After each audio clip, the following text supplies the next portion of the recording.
Perkenalkan, saya Safira Firly Rahmayanti dengan NIM 071. Di sini saya akan membahas penggunaan dompet digital dan pengaruhnya terhadap pola perilaku konsumen. Perkembangan teknologi di era digital ini berdampak signifikan, terutama melalui financial technology. Financial technology ini menciptakan gaya hidup digital pada kehidupan sehari-hari, terutama dalam transaksi. Salah satu aspek teknologi finansial ini adalah dompet digital yang memungkinkan pengguna untuk melakukan transaksi keuangan secara digital. Di era revolusi industri 4.0 ini, berbelanja tidak hanya terbatas pada uang tunai. Pembayaran saat berbelanja kini dapat dilakukan melalui dompet digital. Kemunculan pembayaran non-tunai ini secara perlahan menggantikan transaksi dengan uang tunai karena dianggap lebih mudah, aman, dan efisien oleh sebagian besar masyarakat. Dengan ini, keberadaannya sangat berpengaruh terhadap perilaku masyarakat. Pembayaran digital atau digital payment adalah suatu kegiatan transaksi yang menggunakan media elektronik sebagai sarana pembayarannya.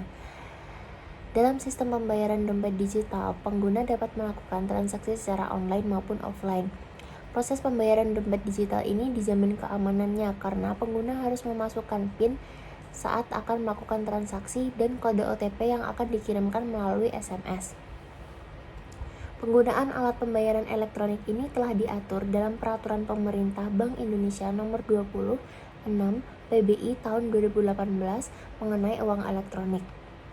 Transisi dari pembayaran dengan uang tunai ke pembayaran non-tunai ini telah diterima dengan baik oleh konsumen, seperti yang terbukti dari peningkatan jumlah pengguna dompet digital pada tiap tahunnya. Di sini adalah pertumbuhan transaksi uang secara digital oleh Bank Indonesia selama bulan Maret 2021 hingga Juni 2021. Pada bulan Maret 2021 mencapai angka 21,40 triliun rupiah, kemudian meningkat menjadi 22,80 triliun rupiah pada bulan April, kemudian terus meningkat pada bulan Mei menjadi 23,70 triliun rupiah dan mencapai puncaknya pada Juni dengan 24,20 triliun rupiah. Tidak hanya nilai transaksinya, namun volume penggunaan transaksi dengan uang digital juga mengalami peningkatan hingga mencapai 444,3 juta unit pada bulan Juni 2021, di mana pada saat itu melebihi jumlah penduduk yang ada di Indonesia. Dari data ini dapat disimpulkan bahwa setiap penduduk di Indonesia memiliki lebih dari satu dompet digital. Transisi dari pembayaran dengan uang tunai ke pembayaran non-tunai ini telah diterima dengan baik oleh konsumen, seperti yang terbukti dari peningkatan jumlah pengguna dompet digital pada setiap bulannya. Peningkatan ini didukung oleh layanan keuangan yang menawarkan berbagai variasi dan fitur yang memudahkan pelanggan untuk melakukan transaksi dan praktis. Di Indonesia sendiri, pembayaran digital telah didukung oleh ShopeePay, Dana, GoPay, dan masih banyak lagi aplikasi dompet digital lainnya. Kemudian kita akan membahas beberapa kelebihan dan kekurangan pada pembayaran dengan dompet digital ini. Yang pertama, kelebihan pada pembayaran dompet digital ini adalah lebih mudah, efisien, dan aman. Di sini, saat melakukan pembayaran dengan dompet digital, kita hanya perlu mengeluarkan handphone dan men-scan kode QR yang telah tersedia. Kemudian kita tinggal memasukkan PIN saja. Kemudian, semua riwayat transaksi tercatat secara otomatis di mana kita tidak perlu lagi mencatat pengeluaran kita. Kemudian, adanya banyak promo menarik dan cashback yang tersedia dalam aplikasi dompet digital. Lalu, untuk kekurangan pada pembayaran dengan dompet digital ini adalah dompet digital ini hanya dapat digunakan di smartphone dan jaringan internet yang lancar. Kemudian, adanya biaya transaksi atau biaya admin. Biasanya pada saat kita melakukan transaksi ada biaya tambahan sebanyak 1.000 atau 2.000. Itulah biaya admin dari transaksi tersebut. Kemudian adanya pembatasan jumlah maksimum dalam bertransaksi. Biasanya kita hanya ada batas-batas dalam melakukan transaksi, misalnya 10 juta atau 20 juta. Jadi ketika kita melakukan transaksi yang besar, biasanya tidak dapat dilakukan oleh dompet digital ini. Kemudian kita akan membahas perilaku konsumen. Perilaku konsumen adalah suatu bentuk pembelajaran dalam memilih, mengevaluasi, membeli, dan menggunakan produk ataupun jasa yang bertujuan untuk memenuhi kebutuhan. Perilaku konsumen dapat berubah tergantung pada situasi tertentu. Terdapat banyak faktor yang dapat mempengaruhi berubahnya pola perilaku konsumen. Untuk saat ini, faktor yang paling besar adalah adanya perkembangan teknologi yang mempengaruhi perubahan pola perilaku konsumen. Selain faktor teknologi, ada faktor-faktor lain yang mempengaruhi perubahan perilaku konsumen. Yang pertama adalah faktor budaya. Faktor budaya ini menjadi penentu atas keinginan dan perilaku individu. Kemudian faktor sosial yang memiliki peran signifikan dalam penggunaan dompet digital. Terlihat dari peningkatan penggunaan pada generasi milenial.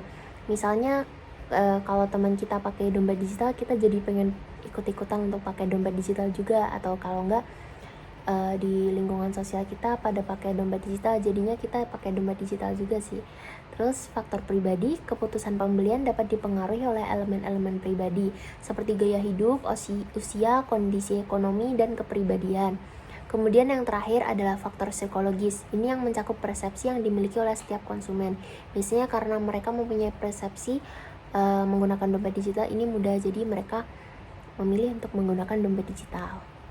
Lalu apa sih pengaruh faktor-faktor tadi terhadap pola perilaku konsumen? Saat ini, kebiasaan belanja para masyarakat sudah mulai berubah. Semakin banyak yang berpindah menjadi bagian dari cashless society. Dalam kondisi ini juga meningkatkan sikap konsumtif pada masyarakat. Sesuai dengan hasil penelitian dari Aulia pada 2020 yang menyatakan, pola perilaku konsumen dalam penggunaan pembayaran digital menunjukkan peningkatan hingga adanya kecenderungan konsumerisme pada transaksi elektronik. Sikap konsumtif ini mendorong masyarakat untuk selalu berbelanja. Mereka akan selalu mentraktir dan menyenangkan dirinya sendiri melalui kegiatan konsumtif yang didukung dengan adanya kemudahan dari dompet digital ini.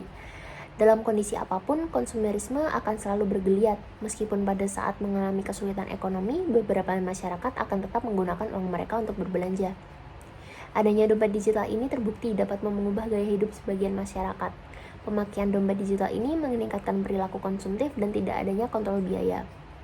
Jadi dapat kita simpulkan bahwa perkembangan teknologi di era revolusi ini memiliki dampak yang sangat signifikan terutama dalam bidang finansial teknologi yang semakin maju.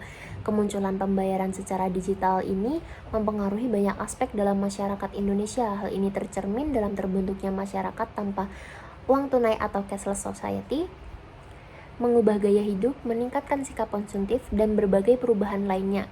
Keberadaan dompet digital membawa manfaat positif bagi semua pihak karena kenyamanan yang ditawarkan. Misalnya, pada konsumen tidak perlu lagi membawa uang tunai saat berbelanja dan juga para pedagang tidak perlu lagi untuk menyiapkan uang kembalian untuk diberikan kepada konsumen.